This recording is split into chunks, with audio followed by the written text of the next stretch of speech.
आज हमारे साथ जो डिस्ट्रिक्ट बार में फ़ारूक बसरा मौजूद हैं, तो उनसे आइए हम बातचीत करते हैं उनके काम के हवाले से, कैसे उन्होंने अपनी स्टडी का आगाज़ किया, किस तरह इस शोबे में आई, और इसके अलावा भी हम उनसे छोटी छोटी बातें पूछेंगे। जी अस्सलाम वालेकुम। वालेकुम अस्सलाम। पहले सबसे government kindergarten girls high school से अपना एकेडमी का आगाज़ किया, तो एकेडमिक जो मेरा करियर है वहाँ से शुरू हुआ था। फिर उसके बाद इस्लामिया कॉलेज से ग्रेजुएशन किया, उसके बाद फिर पंजाब लॉ कॉलेज से लॉ किया, उसके बाद फिर LLM किया है मैंने रिफ़ा इंटरनेशनल यूनिवर्सिटी से। तो जिस यूनिवर्सिटी में पढ़ाती भी रही हूँ एज़ अ विज़िटिंग प्रोफेसर। तो अभी जो है वो बस LLM कंप्लीट करने के बाद अभी बस प्रोफेशन में है, और यहाँ मुझे तकरीबन 20 साल का अर्सा हो गया है। असल में देखिए, वकला बरादरी का रोल, सबसे इम्पॉर्टेंट बात यह है कि आप माशरे के सारे शोबों को जब साथ लेके चलते हैं तो तब माशरा तरक्की करता है। तो अभी प्रेजेंट सिनेरियो में तो हम हर तरफ यही देखते हैं कि जी एक इम्पोर्टेड गवर्नमेंट आई हुई है और वो अपनी मर्ज़ी के डिसीजंस ले रही है, वो कहीं भी किसी बंदे को साथ लेके चलने को तैयार ही नहीं है।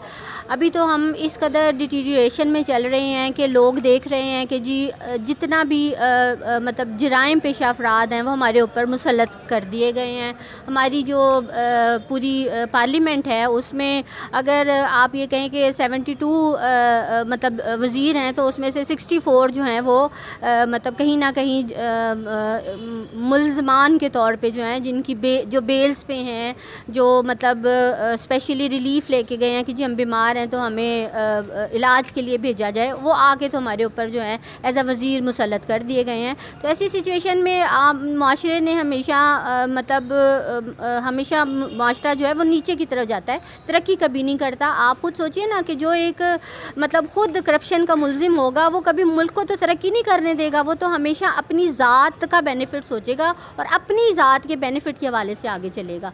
तो इसलिए लॉयर्स तो हमेशा जो है बहुत पॉजिटिव किरदार अदा करते हैं, और जहाँ जहाँ मतलब आप ये देखिए कि अभी जब भी कहीं पे मुल्क के हवाले से कोई भी बात हुई है तो लॉयर्स ने अपनी यूनिटी शो करते हुए मुल्क के लिए जो भी बेहतरी की बात हो सकती है उसके ऊपर हमने बाकायदा जो है वो मतलब सेमिनार्स भी किए हैं, हमने स्ट्राइक्स भी किए हैं, अब भी हम करते हैं। जहाँ भी माशरे में किसी भी बुराई की बात होती है हम उसके ख़िलाफ़ मुकम्मल तौर पे यूनिटी से खड़े हो जाते हैं। जुडिशरी ने जो है वो आपने भी पढ़ा होगा कि बाहर के मालिक में न्यूज़पेपर्स ने बहुत इस बात पे बात की है कि हमारी जुडिशरी जो है वो बिचेस ऑफ द रिचेस हो गई हुई है।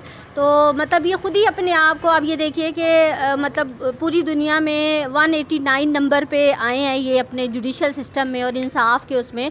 तो आखिर इनमें बहुत सारे फ्लॉज हैं, नकाइस हैं, तो तभी 189 नंबर पे आए हैं ना। मतलब वरना आप देखिए कि मतलब छोटे से छोटा मुल्क यानी बांग्लादेश जैसा मुल्क भी जो है वो हमसे बहुत आगे है अपनी इंसाफ के निज़ाम में, और हम पाकिस्तान एक बड़ा मुल्क होने के बावजूद बांग्लादेश हमारे ही उसमें से निकला हुआ है, लेकिन वो हमसे आगे चले गए हैं और हम करप्शन की वजह से इतने पीछे आ गए हैं कि हमारा इंसाफ का निज़ाम इतना गंदा हुआ पड़ा है कि मुल्ज़मान हमारे ऊपर जो है वो हुकूमत कर रहे हैं, और हमारे जो जुडिशरी के जो मतलब हायर जो कोर्ट्स हैं वो सारी सिर्फ उनको ही रिलीफ़ दे रही हैं, आम आदमी को तो रिलीफ़ मिलता ही नहीं। मुझे तो बल्कि अब ये लगता है कि उनको चाहिए जितने भी मुल्ज़मान हमारे अरेस्ट हैं उन सबको छोड़ दिया जाए। जब इतने बड़े बड़ों को छोड़ दिया तो ये तो वो तो बेचारे छोटे छोटे चंद लाख का उन्होंने जो है वो जुर्म किया हुआ है, तो उन सबको ही छोड़ देना चाहिए कि हम इस कदर नीचे गिर गए हैं इस वक्त। तो ये वो ज़रूर आए वकालत में, क्योंकि ये एक इंडिपेंडेंट प्रोफेशन है, इसमें आपको किसी के सबॉर्डिनेट होकर काम नहीं करना पड़ता, आप इंडिपेंडेंटली जो है काम करती हैं, आपके ऊपर कोई हेड नहीं है, आप खुद ही अपनी हेड हैं।